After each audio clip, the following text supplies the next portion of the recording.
Bismillahirrahmanirrahim. Assalamualaikum warahmatullahi wabarakatuh. Alhamdulillahilladzi anzala as-sakinata fi qulubil mu'minin liyazdaduhu imanan ma'a imanihim. Asyhadu an la ilaha illallah wahdahu la syarika lah wa asyhadu anna Muhammadan abduhu wa rasuluhu al-mab'uts rahmatan lil alamin. Allahumma salli ala sayyidina Muhammad wa ala alihi wa sahbihi ajma'in, amma ba'du. Yang saya hormati Dewan Hakim, para panitia, dan para peserta serta para pemirsa yang insyaallah dirahmati dan dimuliakan oleh Allah Subhanahu wa taala. Senantiasa kita bersyukur kepada Allah dengan mengucapkan kata alhamdulillah. Kenapa? Karena kata alhamdulillah merupakan suatu perwujudan bukti bahwa kita bersyukur kepada Allah. Nikmat yang Allah berikan kepada kita itu luar biasa banyaknya. Sehingga secanggih apapun alat tersebut, secanggih apapun teknologi untuk menghitung nikmat yang Allah berikan kepada kita, niscaya itu akan rusak jika ingin menghitung nikmat yang Allah berikan kepada kita. Dan ajaibnya lagi, Allah berikan kepada kita nikmat tersebut tanpa mesti dibayar. Seandainya Allah menginginkan kita untuk membayar nikmat yang Allah berikan kepada kita, nafas saja, misalkan 1 detik dihargai sebanyak 50 rupiah. Berapa lama kita hidup di dunia, maka tentu seberapa banyak harta yang kita miliki tidak mampu untuk membayar nikmat yang Allah berikan kepada kita. Sehingga itu di dalam Al-Quran Allah mengatakan, wa in ta'uddu ni'matallahi la tuhsuha. Jika engkau ingin menghitung-hitung nikmat Allah, la tuhsuha, engkau tidak akan mampu menghitungnya. Juga di dalam Al-Quran Allah mengatakan, la in syakartum la azidannakum wa la in kafartum inna azabi lasyadid. Jika engkau bersyukur, maka aku akan tambahkan nikmatku untukmu. Tetapi jika engkau kufur, ingat, inna azabi lasyadid, azabku sangatlah pedih. Itu kata Allah. Salawat serta salam tak lupa kita kirimkan kepada junjungan kita Nabiullah Muhammad sallallahu alaihi wasallam.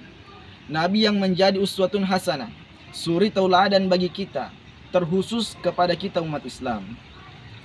Dan juga menjadi rahmatan lil alamin, rahmat bagi seluruh alam. Para pemirsa insyaallah dirahmati dan dimuliakan oleh Allah Subhanahu wa taala. Suatu ketika ada salah seorang sahabat datang kepada Rasulullah sallallahu alaihi wasallam. Sahabat tersebut bertanya, "Ya Rasulullah, akhbirni bi'amalin yudkhilunil jannah." Ya Rasulullah, kabarkanlah kepadaku amalan yang dapat membuatku masuk ke dalam surga. Malahu, itu kata sahabat. Apakah itu Rasulullah? Amalan apakah tersebut? Kemudian Rasulullah sallallahu alaihi wasallam menjawab, yang pertama, an ta'budallah wa la tusyriku bihi syai'a. Engkau menyembah kepada Allah, wala tusyriku bihi syai'a, janganlah engkau menyekutukannya dengan sesuatu. Mempersekutukan Allah itu termasuk dosa besar. Sehingga bahasa lain dari mempersekutukan Allah yakni adalah syirik. Kemudian syirik itu terbagi kepada 3. Ada yang namanya asyirkul asghar, asyirkul awsat, dan asyirkul akbar. Yang pertama disebut dengan asyirkul asghar, syirik yang paling kecil. Yang paling kecil tetapi juga mampu merusak akidah, merusak keyakinan, mampu menghapus amal-amal yang telah kita lakukan.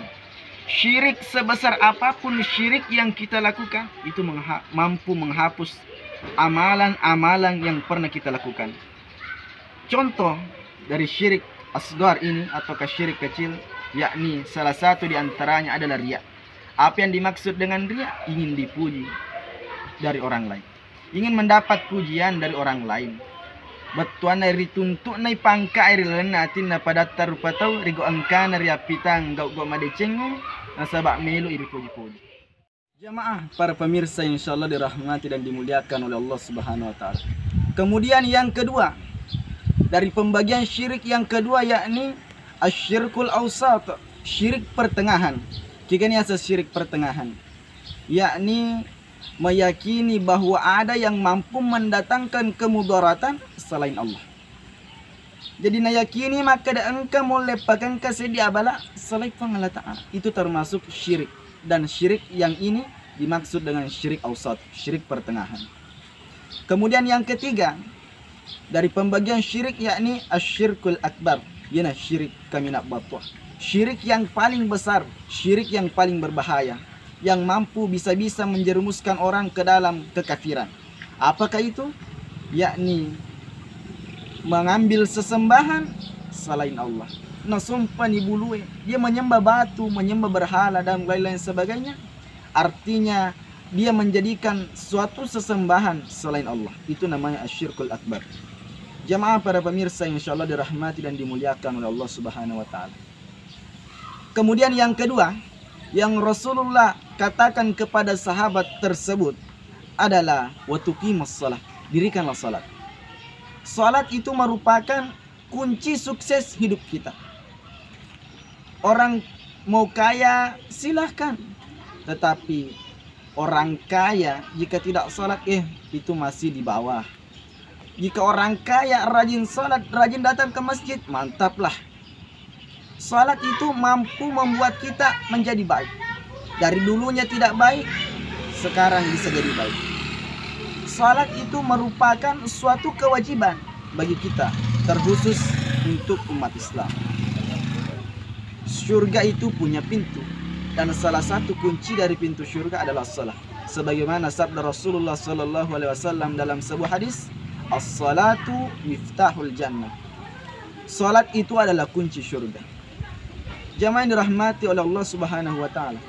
Sehingga dalam kalimat azan itu, setelah kalimat hayya 'alas shalah, marilah salat. Maka ada kalimat hayya 'alal falah, mari menuju kemenangan. Kenapa? Setelah salat ada kemenangan. Itulah hakikat dari salat. Siapa yang mampu menjaga salatnya, maka kemenangan sudah berada di depan matanya. Tetapi perlu juga kita ketahui bahwa ada orang yang salat tetapi masuk dalam golongan yang fawailul lil musallin, golongan orang-orang yang celaka. Bagaimana dia? Dia salat tetapi dia tidak paham apa sebenarnya hakikat dari salat itu. Para pemirsa yang insyaallah dirahmati dan dimuliakan oleh Allah Subhanahu wa taala. Kemudian yang ketiga dari yang dikatakan oleh Rasulullah SAW kepada sahabat tersebut adalah wa tu'tiyaz zakah, keluarkanlah zakat. Zakat merupakan pembersih dari harta yang kita miliki. Punya harta yang banyak, punya mobil yang banyak, rumah yang mewah, tetapi ketika Anda tidak mampu mengeluarkan zakat, maka itulah Anda dikenal dalam hadis qudsi sebagaimana Allah mengatakan, aku cinta kepada hambaku orang miskin, orang kaya yang dermawan, tetapi aku lebih cinta lagi kepada orang miskin yang dermawan. Tapi aku benci kepada orang miskin yang kikir. Dan Allah juga membenci kepada orang kaya yang kikir, tidak ingin mengeluarkan hartanya di jalan Allah. Padahal dalam ayat Allah mengatakan, man amila salihan fali nafsi. Siapa yang berbuat amal kebaikan, maka juga termasuk dia telah berbuat baik untuk dirinya. Padahal di dalam Al-Quran Allah mengatakan, siapa yang mengeluarkan hartanya di jalan Allah, maka Allah akan menggantinya sebanyak 10 kali lipat, bahkan bisa lebih. Tetapi mengapa di antara kita selaku hamba Allah masih ada yang mengikirkan hartanya? Padahal jika kita menyumbang, jika kita mengeluarkan zakat, itu termasuk juga berbuat baik kepada diri kita sendiri. Jamaah yang dirahmati oleh Allah Subhanahu wa taala. Itulah pentingnya zakat.